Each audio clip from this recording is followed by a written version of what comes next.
Hello guys, আবার চলে এসেছি একটা মিনি ব্লগ নিয়ে। তাই আজকে চলে গেছিলাম মা বোনকে নিয়ে চুঁচুড়ায় একটুখানি শপিং করতে। তেমন কিছু প্ল্যান ছিল না, তাও চলে গেছিলাম কারণ আজকে আমরা সবাই ফ্রি ছিলাম। তো গেছিলাম আমরা স্টাইল বাজারে কুর্তির কালেকশন তেমন ভালো না থাকলেও শর্ট কুর্তির কিন্তু খুব ভালো কালেকশন ছিল। এই দেখো আমার বোন দুটো কুর্তি চেক আউট করছে, দামও তেমন না, 300 350। আর এই টপটা আর আরেকটা টপ আমি ট্রাই করেছিলাম। এইটা বলো তো কমেন্টে যে আমি কোন টপটা নিয়েছি। আর যদি তোমরা স্টাইলিশ টপ চাও কম দামের মধ্যে, অবশ্যই স্টাইল বাজার যাবে, খুব সুন্দর ছিল।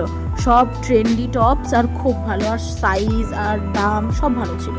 তারপর আমরা চলে গেছিলাম ব্লাউজ কিনতে। আমার একটু ফ্যান্সি একটা ব্লাউজ কেনার ছিল, আর আমার মায়ের রেগুলার ওয়ারে। তো আমরা এই প্রথম দোকানটায় গেছি। এখানে ফ্যান্সি ব্লাউজ তো ছিল, কিন্তু আমার তেমন একটু পছন্দ হচ্ছিল না। আমার রেড হোয়াইটের মধ্যে ব্লাউজ দরকার ছিল, আমার মা রেগুলার ওয়ারের ব্লাউজ দেখছিল। তারপরে আমরা আরেকটা দোকানে চলে গেলাম। এই দোকানে আমার একটা সাদা রঙের ব্লাউজ পছন্দ হয়েছিল, এই যে এইটা।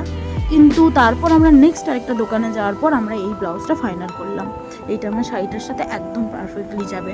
তাই 3টে দোকান খোঁজার পর শেষমেশ আমরা আমাদের মন পছন্দ ব্লাউজ পেলাম। সেগুলোকে প্যাক করে নিয়ে আবার বাড়ির দিকে চলে গেলাম। দেখা হচ্ছে নেক্সট মিনি ব্লগে। টাটা।